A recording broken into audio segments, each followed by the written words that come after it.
संजय देवी जानते हैं, आज तक उनको चेहरा भी नहीं देखे हैं संजय देवी। भैया मोदी तो बड़ी महंगाई कुल कहती है ज्यादा है,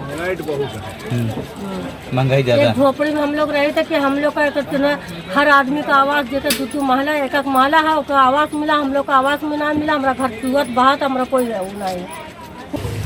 अखिलेश की सरकार चाहिए।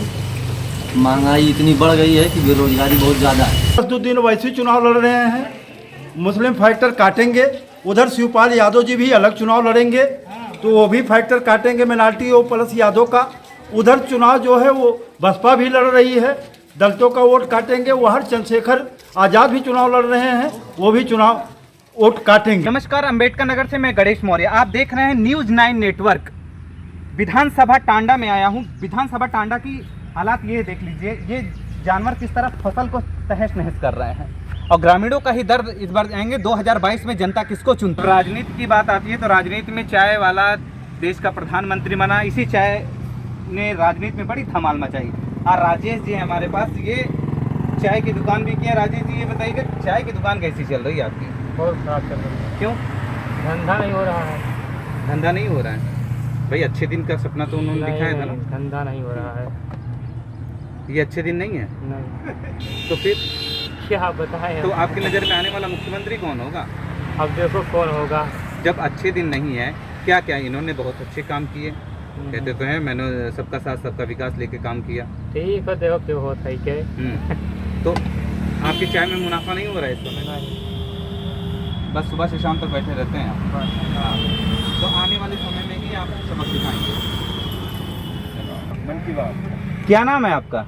मोहम्मद राव। मोहम्मद राव, ये बताइएगा क्या इस बार आने वाला मुख्यमंत्री कौन होगा उत्तर प्रदेश का? अखिलेश यादव। अखिलेश यादव क्यों? अखिलेश यादव ठीक है, ये लोग तो झूठ बोलते हैं। अच्छे दिन कहाँ है? जितने सांड छूटे हैं सब खाते हैं, धान खाते हैं, गेहूँ खाते हैं, तो मारो भी कंप्लेन होता है। किसान निधि योजना के तहत फायदा नहीं मिला? अरे एक योजना से फायदा मिलने से क्या होता है? 2000 रुपये। 2000 रुपये से कोई फायदा नहीं हुआ आपको? क्या होता है जब आदमी काम धंधा नहीं चल रहा है, कुछ सब बैठे हैं आपके घर पे। तो रोजगार तो उन्होंने दिया कि नहीं दिया? कहाँ रोजगार दिया है? आंकड़े तो बता रहे हैं रोजगार सभी को मिले। बताने से क्या होता है? दिन भर यहीं बैठे रहते हैं, आके क्या करते? तो आने वाला मुख्यमंत्री कौन होगा? अखिलेश यादव सोच रहे हैं। सोच रहे हैं अखिलेश यादव को। ये आपका टांडा विधानसभा क्षेत्र है, यहाँ की विधायिका भी संजू देवी हैं, भाजपा से हैं। उन्होंने क्या काम किया? उन्होंने क्या काम किया कुछ तो नहीं पता चला। शक्ल नहीं देखना है, शक्ल नहीं दिखाएं। हाँ, शक्ल नहीं दिखाई। जब से जीत गए हैं तब से आज तक के चेहरा उनके देखे ना भाई। उन्होंने तो बड़े अच्छे अच्छे काम किए, बताएं सड़क बनी। कुछ नहीं, 1 रुपया काम नहीं है। अभी अगर एक सदस्य अगर यहाँ से खड़ी हो जाए तो ना जीत नहीं होगा भैया। हाँ, इसके मतलब मन बना लिए, इस बार हरा देंगे आप? पक्का है। अखिलेश यादव हर घर में। हाँ, अखिलेश यादव को क्यों पसंद करते हैं आप? उनका काम बढ़िया है, झूठ नहीं बोलते भाई। उनका काम बढ़िया है, जो कहते हैं उतने करते हैं। वर्तमान सरकार तो कहती है वो गुंडों वाली सरकार थी। नहीं, गुंडे वाली नहीं है। गुंडे अखिलेश की सरकार चाहिए। महंगाई इतनी बढ़ गई है कि बेरोजगारी बहुत ज़्यादा है और गैस है, बिजली का बिल है, इतना ज़्यादा हो गया है। अखिलेश के ज़माने में 250 रुपये थी महीने और आजकल 500 रुपये बिल हो गई। अगर गरीब बिल भरे, खाना लाए या सब्जी दाल चावल कैसे जुटाए, उसका कोई फार्मूला नहीं। भाजपा सरकार इतना महंगाई कर दी है जिसमें बेरोजगारी जो। ये विधानसभा का चुनाव 2022 में होने वाले हैं, 6 महीने बाद चुनाव होगा। सपा अपनी तरफ से ये करे कि हम सरकार बनाएंगे और बहुजन समाज पार्टी कहती है हम सरकार बनाएंगे और भाजपा कहती है कि सत्ता मुझसे कोई छीन नहीं सकता। तो आप बताइए इस बार किसकी सरकार बनेगी? मैं देखिए जो कहना है, मुझे फैक्ट कहना है। मैं भी किसी दल का नेता हूँ, प्रगतिशील समाजवादी पार्टी का। सपा कह जरूर रही कि मैं सरकार बनाऊंगा, लेकिन मैं ये भी कह रहा हूँ कि कैसे सरकार आप बनाएंगे?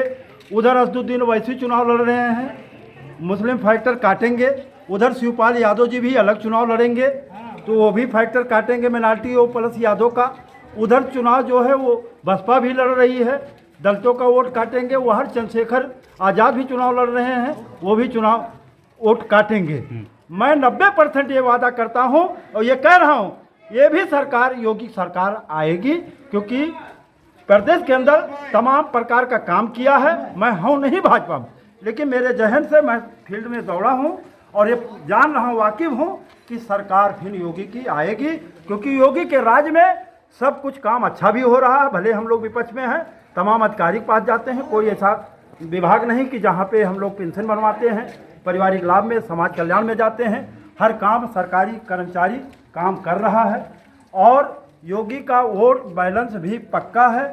माइनॉरिटी का भी बीजेपी की तरफ अब की रुझान है, इसलिए कि सभी दल अगर नहीं मिलकर लड़ेंगे तो भाजपा को रोकने की किसी के पास ताकत नहीं है। जी, आपने ओवैसी की बात कही कि ओवैसी का वोट मुस्लिम जो वो मुस्लिम का वोट काटेंगे, तो कहीं ये भाजपा से तो नहीं मिली हुई है ओवैसी? नहीं साहब, भाजपा भी नहीं मिली है ना, शिवपाल जी भी मिले हैं, लेकिन अलग चुनाव लड़ने से शिवपाल जी भी अलग पार्टी से चुनाव लड़ेंगे प्रगतिशील से, तो हमको भी जाहिर है कि अगर वो वैश्विक साथ समर्थन रहेगा तो मजबूरन हमको प्रगतिशील का परचम लहराना पड़ेगा। उत्तर प्रदेश के जो मुस्लिम वोटर हैं, तो क्या उनको ये नहीं लगेगा कि हाँ अगर उनको वोट देंगे तो वोट विभाजन हो जाएगा? इसी तरह तो वहाँ भी चला था पश्चिम बंगाल में, लेकिन पश्चिम बंगाल में टीएमसी की सरकार बनी। साहब यहाँ ये फैक्टर नहीं चलेगा, यहाँ बिरादरीवाद चलता है यहाँ, क्योंकि और बिरादरियाँ जो है कि यहाँ देखते हैं कि इस विधानसभा में कोई कुर्मी लड़ गया तो अकबरपुर में कोई बर्मा लड़ गया, टांडा में कोई, कटेहरी में कोई बर्मा लड़ गया, बर्मा एक जाई होकर बर्मा को जिताने का काम करते हैं और फिर माइनॉरिटी का वोट लेना चाहेंगे।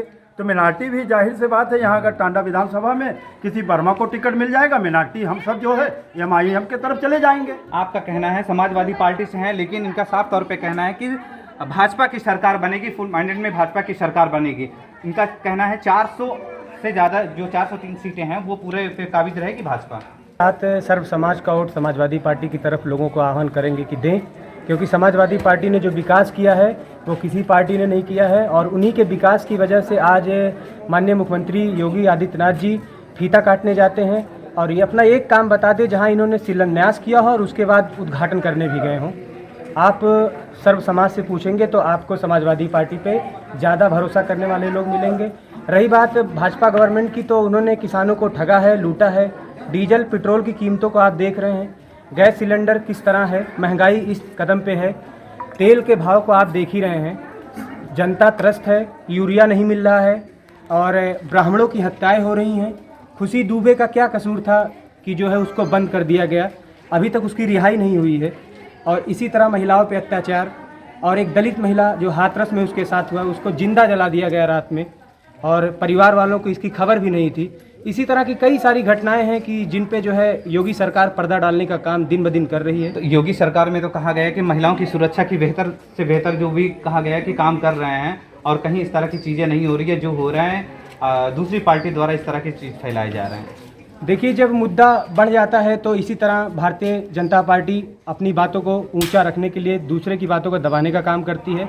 जनता ने सब देख लिया है, वो चाहे हाथरस का कांड हो, चाहे जो अन्य ज़िले हैं यूपी में उन ज़िलों का काम हो, हर जगह महिलाओं का अपमान होता है। अभी आप ब्लॉक प्रमुख के चुनाव में देखिए किस तरह चीर हरण हुआ है महिलाओं का।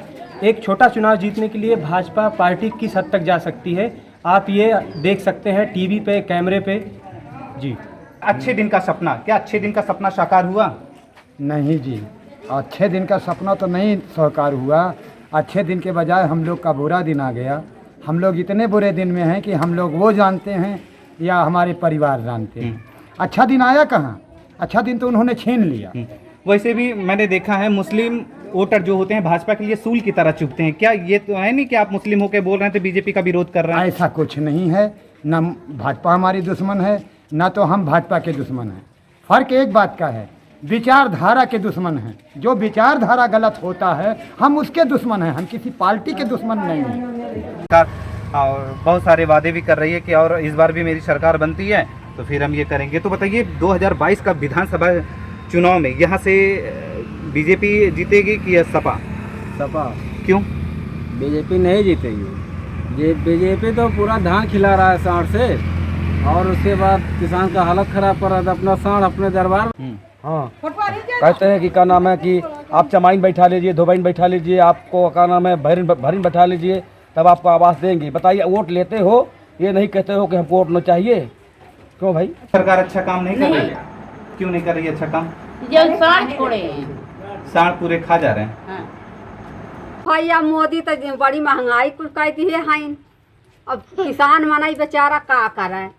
अब धान वन थमे लोग का देखा पानी वानी से गल गया बाबू। अब कुछ सुविधा दिए मोदी और का करी है। अब मोदी के राज में तो तनी महंगाई हो गया, मने कैसे कमाए खाए। हरदम कोरोना में लग रहा था, कमाई कहाँ मने ज़्यादा है, महंगाई ज्यादा एक झोपड़ी में हम लोग रहे थे कि हम लोग का एक ना हर आदमी का आवास जैसे दो महिला एक महिला है उसका आवास मिला, हम लोग का आवास में ना मिला। हमारा घर सूरत बहुत, हमारा कोई नहीं। क्या विधानसभा क्षेत्र की विधायक संजू देवी हैं? संजू देवी को हम लोग नहीं संजू देवी जानते हैं, आज तक उनको चेहरा भी नहीं देखे हैं। संजू देवी कैसे हैं? हाँ, आपके यहाँ के विधायक आपको पता ही नहीं है? नहीं, किसी को नहीं पता है। कोई भी जनता अगर कह दे कि संजू देवी को हम जानते हैं, हाँ, आपने देखा ही नहीं आज तक? नहीं।